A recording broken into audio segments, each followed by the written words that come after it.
Dar espacio a nuestro siguiente panelista, que es el doctor Darío López Rodríguez. Él obtuvo su doctorado PhD en Oxford Center for Mission Studies, Oxford, Reino Unido.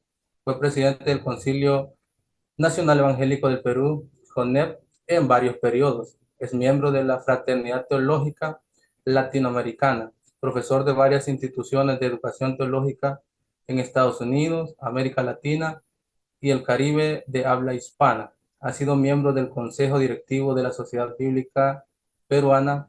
Es pastor de la Iglesia Monte Sinaí en Villa María del Triunfo, Lima, de la Iglesia de Dios del Perú, y autor de varios libros, entre ellos La Misión Liberadora de Jesús, La Fiesta del Espíritu, La Propuesta Política del Reino de Dios, Pentecostalismo y Misión Integral, y la política del espíritu, espiritualidad, ética y política. Así que tenemos la suerte de contar con la presencia de doctor Darío López, el cual tiene muchos títulos, pero él prefiere que lo tratemos como amigo.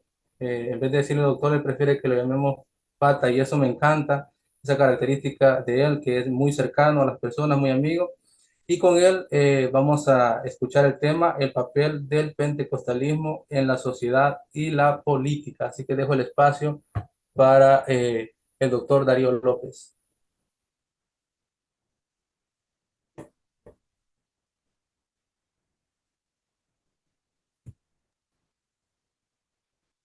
Listo. Ahora sí creo.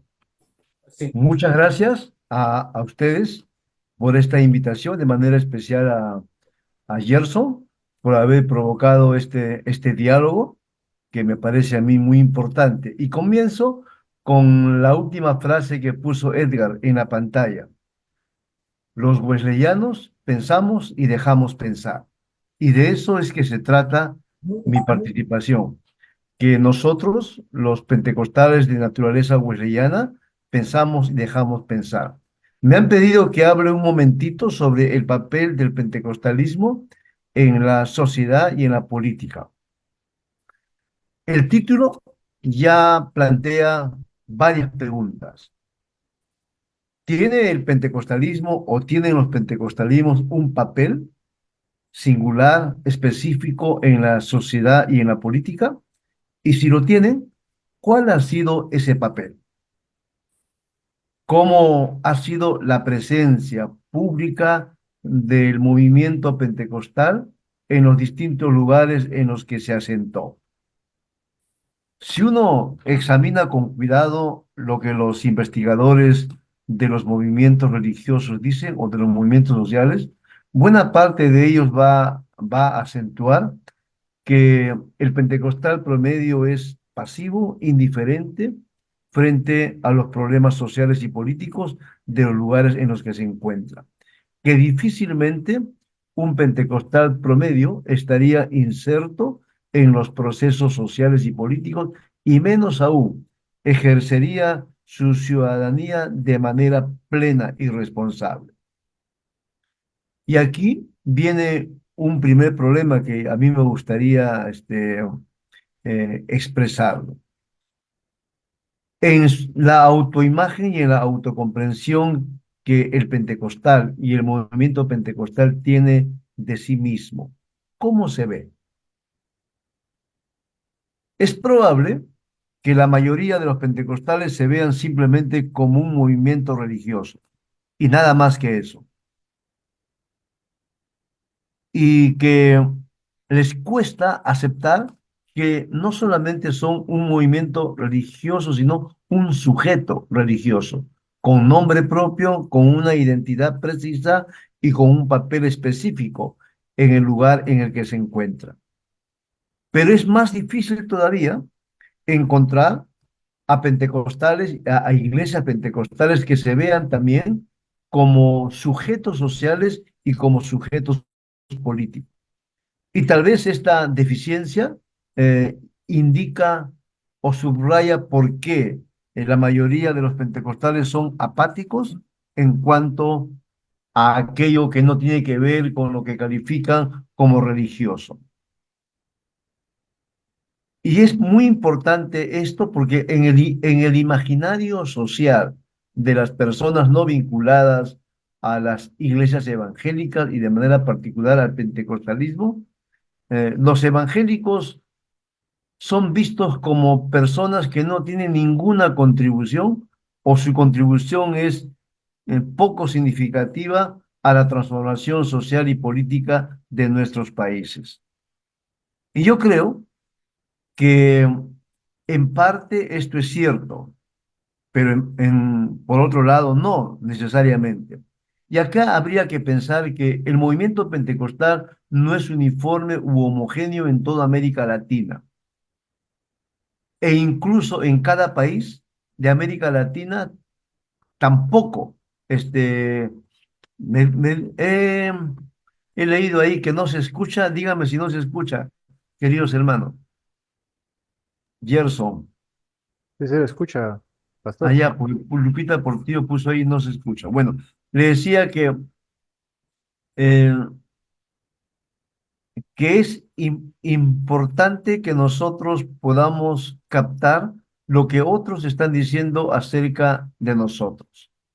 Buena parte de los investigadores del fenómeno religioso asumen que el pentecostalismo es homogéneo o uniforme, y no es así, eso no es cierto. Fíjense, ni siquiera la propia Iglesia de Dios es uniforme en cada país, y menos aún en Centroamérica o en todo el continente y el Caribe. Varía de país en país la conciencia social y política de los pentecostales no es igual. Acaba, por ejemplo, dos amigos acaban de publicar un libro en Chile que es Evangélicos y Socialismo. Es un libro fascinante porque investiga la presencia de pentecostales, de pastores pentecostales en movimientos sociales y en sindicatos antes incluso de la década del 70 del siglo pasado. Y si uno analiza con cuidado, por ejemplo, otras experiencias, va a notar que sí hubo pentecostales, pocos, una minoría, pero una minoría significativa, que sí entendieron muy bien su papel en la sociedad y que por lo tanto entendieron que deberían tener una actoría social y política propia. Pero cuando uno analiza eh, el contexto mucho más amplio, ¿no es cierto? Y especialmente la coyuntura actual. Cuando los pentecostales y los evangélicos hablan de incidencia social y política, mayormente se refieren a lo que yo llamaría asistencia social. Muy poco se hace servicio social y menos todavía acción social y acción política.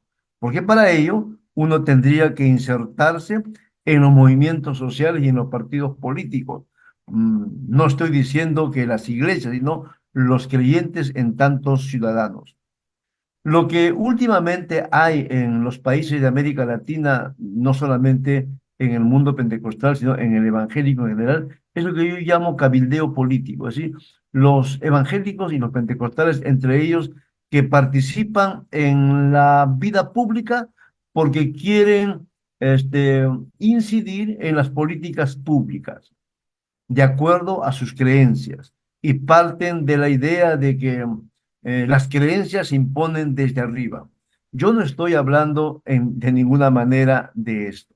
Lo que estoy diciendo es que en tantos ciudadanos, los pentecostales tenemos que tomar conciencia de nuestro ejercicio ciudadano y ejercerlo plenamente. Y siempre le he seguido a un teólogo metodista eh, José Miguel Bonino, que él decía que la mejor manera en que los creyentes, y de manera particular los pentecostales, pueden hacer políticas insertándose en los movimientos sociales. Es decir, si queremos hablar de un papel, del papel del pentecostalismo en la sociedad y en la política, tenemos que ir más allá de las instituciones religiosas. Tenemos que fijarnos en la acción del el creyente pentecostal en tanto ciudadano, lo que está haciendo en los lugares en los que se encuentra. Y acá hay una diferencia fundamental.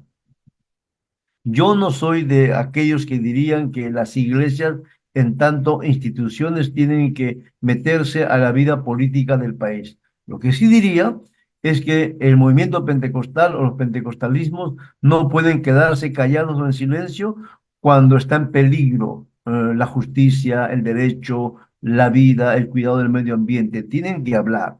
Y eso es parte justamente de su actoría, o debería ser parte de su actoría social y política.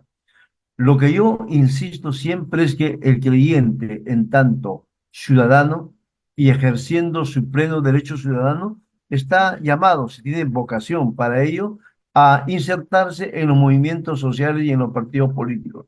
Miguel Bonino lo que afirma es que la mejor manera en que un creyente evangélico y pentecostal entre ellos puede hacer actoría social y política y puede dar cuenta de su fe es participando en los movimientos sociales de base. Él se refería, por ejemplo, a los comités de los barrios, los comités vecinales, a los a, a la asociación de padres de familia de las escuelas públicas, etcétera, etcétera. O sea, hoy hay varias maneras, hay varias instancias en la sociedad civil en la que los pentecostales deberíamos participar. En realidad ya se está haciendo, hay un grupo eh, que es todavía pequeño, pero que lo está haciendo.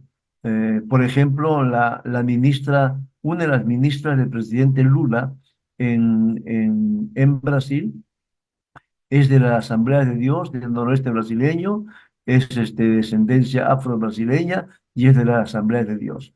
Ese es para contarles solamente un asunto mucho más notorio y mucho más público. Pero cuando uno va de país en país en América Latina, va descubriendo experiencias significativas de pentecostales que hace rato, incluso sin el conocimiento de sus propias organizaciones eclesiásticas, están actuando, están participando social y políticamente y desde ahí están haciendo ciudadanía, construyendo país, construyendo democracia y haciendo actoría social y política.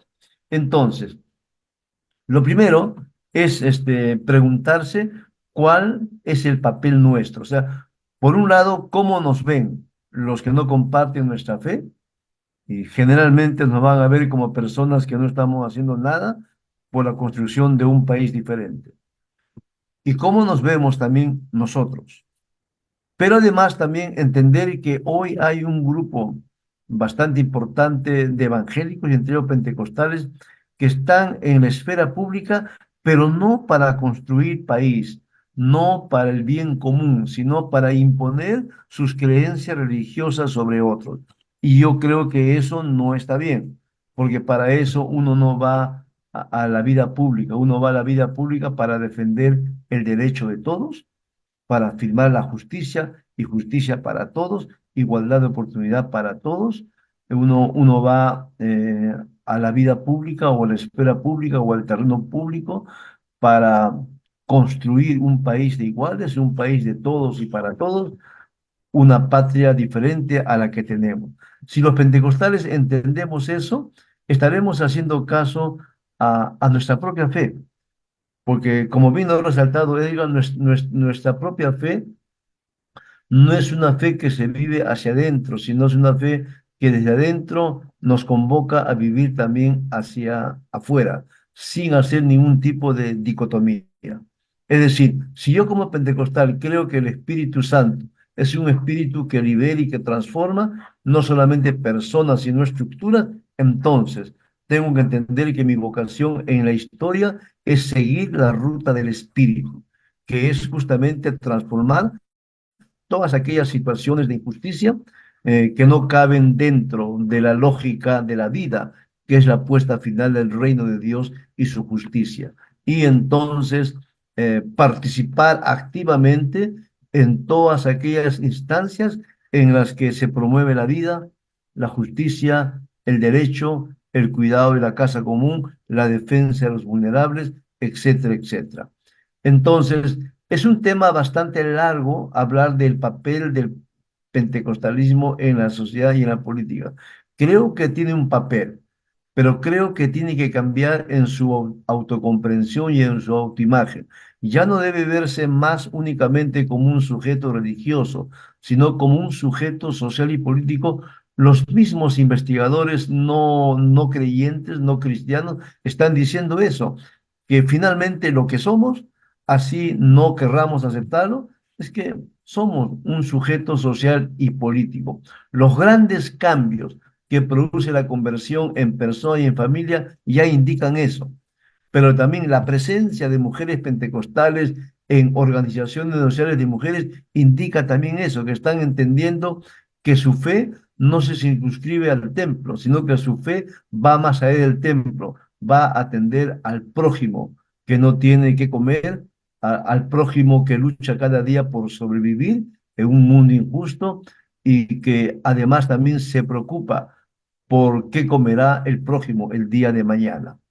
Es lo que yo quería compartirles brevemente, espero que les sea útil y sigo la línea que trazó ya casi al final, en realidad desde el comienzo, Edgar, de que a nosotros no nos debe preocupar para absolutamente nada el diálogo con las otras ciencias o con las otras disciplinas académicas, porque no solamente nos informan, sino que aunque no nos demos cuenta, dialogamos cada día con esta disciplina. Y también el hecho de entender que como pentecostales de tradición wesleyana, el llamado es pensamos y dejamos pensar, pero primero pensamos, porque la fe no solamente se cree y se siente, la fe también se vive. La fe también se asume en todas las dimensiones de la vida humana. La fe también transforma, la fe también nos lleva por caminos distintos a afirmar el reino de Dios en su plenitud. Muchas gracias, querido Yerso. Estamos aquí para dialogar.